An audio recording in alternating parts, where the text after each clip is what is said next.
ငါလည်းမမောင်းတော့ ဟာဟဲ့မမောင်းတယ်ပဲနေဘာလို့ကားဝယ်တာလဲ ကျွန်တော်ရဲ့အိမ်မက်တွေကိုကျွန်တော်အခုအကောင့်ထဲပေါ်နိုင်ပြီဒီကားလေးကိုရဖို့အတွက်ကျွန်တော်အများကြီးကြိုးစားခဲ့ရတယ်ဒီကားလေးကိုကျွန်တော်နဲ့အတူတူလိုက်ကြည့်ကြအောင်ဟဲ့ကားပေါ်တက်နေကွာ ဟေး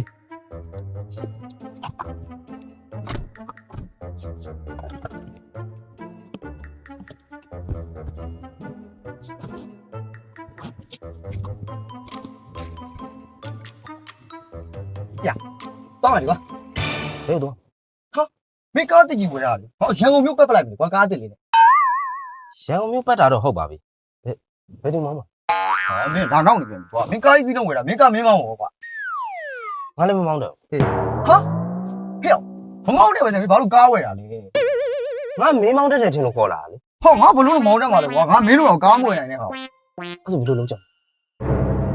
A few moments later. ဟဲ့တွန်းပါကွာ တွန်းနေရတော့ကွာမင်းအာယုံမဲ့ကားစီးကျင်လို့လိုက်လာပါဆိုကားတွန်းနေရ